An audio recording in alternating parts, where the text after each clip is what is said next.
కొత్త ట్రెండ్ వస్తుంది. మీరసలు న్యాయమూర్తిగా ఉన్నారు కాబట్టి మిమ్మల్నే అడగాలి ఈ మాట. జైలు నుంచి బయటికి వచ్చిన ప్రతి ఒక్కళ్ళు దాన్ని ఒక హీరోయిజంగా భావించి ప్రజలకు అభివాదం చేయటం, చేతులూపటం. అసలు మనం ఏం జేసి కేసుల్లోకి వెళ్ళాము, ఏం జేసి జైల్లో ఉన్నామనేది మర్చిపోతారా? లేతే దాన్ని మాఫీ జేసుకోవడం కోసం ఈ ఈ షో జేస్తుంటారా?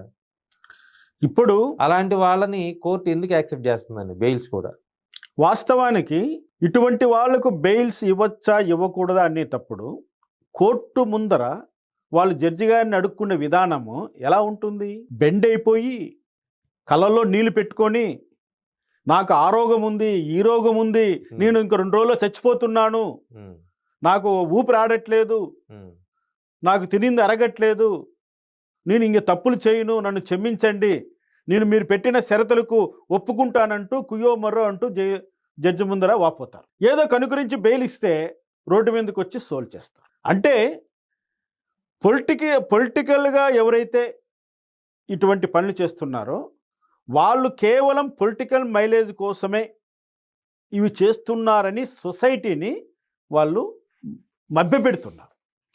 రాజకీయ ఎత్తుగడని ఒక మబ్బు పెడుతున్నారు. వాస్తవానికి ఇది రాజకీయ ఎత్తుగడ కాదు, ఇది వాడి క్రూరత్వానికి నిదర్శనం, వాడికి ఉన్నటువంటి డబుల్ స్టాండర్డ్కి ఇది నిదర్శనం, వాడు మాట తప్పే విధానానికి ఇది నిదర్శనం. వాడికి 24 గంటలు వాడి ఆలోచన ఏ విధంగా ఉందో ఈ రూపంలో బయటపడుతోంది. అంటే ఏంటి? అరెస్ట్ కాకముందు ఒక రకము, అరెస్ట్ అయిన తర్వాత ఒక రకము, బెయిల్ మీద విడుదలైన తర్వాత మరో రకం. సార్, అప్పుడైనా కోర్టులు ఈ మీడియాలో చూసినటువంటి విజువల్స్ ద్వారా బెయిల్స్ రద్దు చేయొచ్చా? ఇక్కడ కోర్టు మీడియా ద్వారా చూసినటువంటి సంఘటనలు బేస్ చేసుకొని వాళ్ళకి ఇచ్చినటువంటి బెయిల్స్ రద్దు చేయడం అన్నది చట్టంలో లేదు. ఇక్కడ కోర్టు విధించినటువంటి షరతులు ఏవైనా వాళ్ళు ఉల్లంఘించారా, అలా ఉల్లంఘించే ఉంటే దాన్ని ప్రాసిక్యూషన్ వాళ్ళు కోర్టు ముందర ఉంచాలి. ఇప్పుడు ఫర్ ఎగ్జాంపుల్ వీళ్ళు విడుదలైన వెంటనే రోడ్ షోలు చేస్తున్నారు. కోర్టు ఖచ్చితంగా ఒక నిబంధన విధించాలి. మీరు బెయిల్ పైన విడుదలైన వెంటనే ఎటువంటి ప్రజలతో కూడుకున్నటువంటి కార్యక్రమాల్లో పాల్గొనకూడదను, ప్రజలకు ఇబ్బంది కలిగించే విధంగా మీరు రోడ్లపైన ఊరేగింపకూడదను, ఇటువంటి నిబంధనలు పెట్టగలిగితే పెట్టచ్చు. ఎందుకంటే కోర్టు యొక్క డిస్క్రిషనరీ పవర్ అది. కోర్టు ఏదైనా ఎటువంటి నిబంధన అయినా విధించవచ్చు. ఇవన్నీ పరిగణలోకి తీసుకున్న జడ్జి ఎవరైనా సరే, మీరు ఈ విధంగా బెయిల్ పైన విడుదలైన వెంటనే మీరు ఇటువంటి కార్యక్రమాలు చేస్తున్నారు కాబట్టి నేను అభ్యంతరం చెప్తున్నాను, మీరు ఇటువంటి కార్యక్రమాలు చేస్తే మీకు ఇచ్చిన బెయిల్ రద్దు చేస్తాను అని ఒక కండిషన్ పెట్టడం మొదలుపెట్టారనుకో కోర్టు వాళ్ళు, ఖచ్చితంగా ఇటువంటి ఈ సంఘటనలు జరగడానికి అవకాశం అనేది ఉండదు. ఓకే, ఇప్పుడు MLC Anantha Babu case, so bail వచ్చింది, విడుదలయ్యాడు, అంగరంగ వైభవంగా ర్యాలీలు చేశారు. తర్వాత ఏం జరిగింది? తర్వాత ప్రభుత్వం మారింది, కూటమి ప్రభుత్వం అధికారంలోకి వచ్చింది.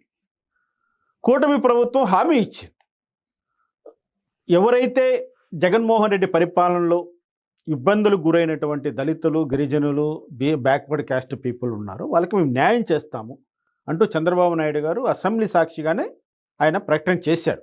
చేసిన తర్వాత అనంతబాబు, ఎవరైతే ఈ అనంతబాబు చేతిలో అతడు ఉన్నాడో సుబ్రహ్మణ్యం, డ్రైవర్ సుబ్రహ్మణ్యం, వాళ్ళ తల్లిదండ్రులు చంద్రబాబు నాయుడిని కలవడం జరిగింది, డీజీపీ గారిని కలవడం జరిగింది. ఈ పునర్విచారణ చేయమని వాళ్ళు అభ్యంతరించడం జరిగింది. ప్రభుత్వం సానుకూలంగా స్పందించి విచారణకు పూనుకుంది. అప్పుడు ఏం చేశారు ఈ వైసీపీ వాళ్ళు, ఈ అనంతబాబు వీళ్ళందరూ కూడా కోర్టుకు వెళ్ళి లేదు ఇది ఆల్రెడీ విచారణ పూర్తి అయిపోయింది, ఇంకా మళ్ళీ పునర్విచారణ చేయడానికి వీల్లేదంటూ అడ్డుపడ్డారు. కానీ కోర్టు అనుమతించింది, పునర్విచారణ చేయండి అని. ఇక్కడే అసలు కథ మొదలయ్యింది. అసలు అనంతబాబు ఎందుకు లొంగిపోయాడు, ఎందుకు తన నేరాన్ని ఒప్పుకున్నాడు అనే యాంగిల్లో మనం చూస్తే, అతను ఆయన భార్యను చట్టము నుంచి తప్పించాలని, తనతో పాటు ఈ యొక్క హత్యలో భాగం పంచుకున్నటువంటి ఆయన భార్య లక్ష్మీ దుర్గా అలియాస్ రోజా, ఆమెను కోర్టు ముందర నిలబెట్టకుండా ఉండడం కోసమే ఆయన ముందుకొచ్చేసాడు. ఎందుకంటే ప్రభుత్వం మంది, పోలీసులు మన వాళ్ళు, న్యాయస్థానాలు ఏ విధంగా అయినా మనం బురిడి కొట్టచ్చు. కాబట్టి మగోడు కాబట్టి జైల్లో ఉండొచ్చు. ఒక నెలో, 2 నెలలో, 3 నెలలో న్యాయస్థానానికి బేసిక్గా కావాల్సింది సాక్ష్యాలు. అంతే. ఉమ్, కాబట్టి తను లోపలికి వెళ్ళిపోయి తర్వాత తన పని తను చేసుకున్నాడు. కానీ ఒక వ్యక్తిని చంపడానికి సరిపడా ఫిజికల్ స్టేటస్ సుబ్రహ్మణ్యం అనే డ్రైవర్ని చంపడానికి కావలసినంత ఫిజికల్ స్టేటస్ అనంతబాబుకు లేదు. లేదు. ఒకే వ్యక్తే మరో వ్యక్తిని చంపడం అన్నది సాధ్యపడనటువంటి అంశం. ఉమ్, ఖచ్చితంగా మరొకరి సహకారం అందులో ఉండి ఉంటారు. కాబట్టి ఈ యాంగిల్లో మళ్ళీ సిట్ విచారణ చేసినప్పుడు అనేకమైనటువంటి కోణాలు వెలుగు చూశాయి.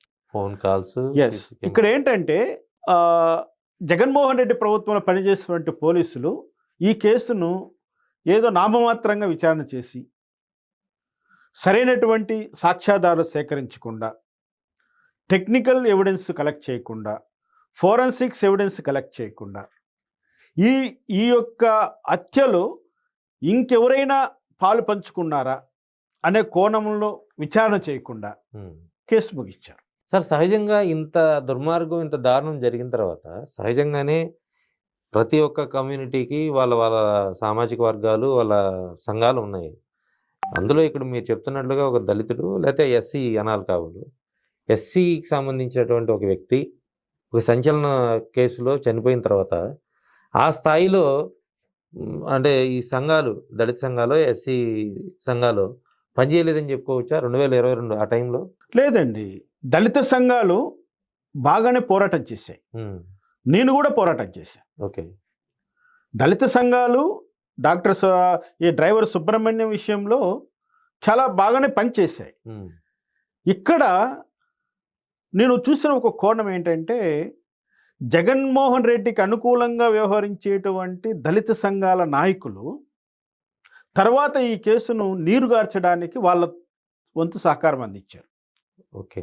ఉద్యమాలు ఎలా నడుస్తాయంటే, ఉద్యమాలు నడవడానికి రోజులు పట్టచ్చు, వారాలు పట్టచ్చు, నెలలు పట్టచ్చు, సంవత్సరాలు పట్టచ్చు ఒక ఉద్యమము విజయం సాధించడానికి.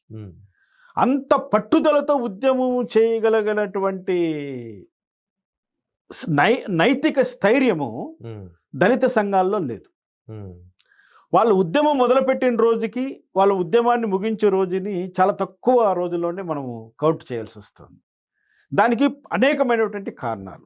అంటే ఎదుటి వాళ్లకు లొంగిపోవడం, ఒత్తిళ్ళు, ఆ ఒత్తిళ్లకో ప్రలోభాలకో ఏదో రూపంలో ఆ నాయకత్వం అన్నది అలా నీరుగారిపోతుంది.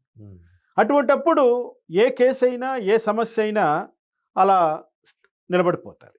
అప్పుడు అధికారంలో ఉన్నటువంటి వ్యక్తులకు కానీ, డబ్బు హోదా ఉన్నటువంటి అగ్రవర్ణాలకు కానీ ఈ అవకాశాన్ని వాళ్ళు సద్వినియోగం చేసుకుంటారు.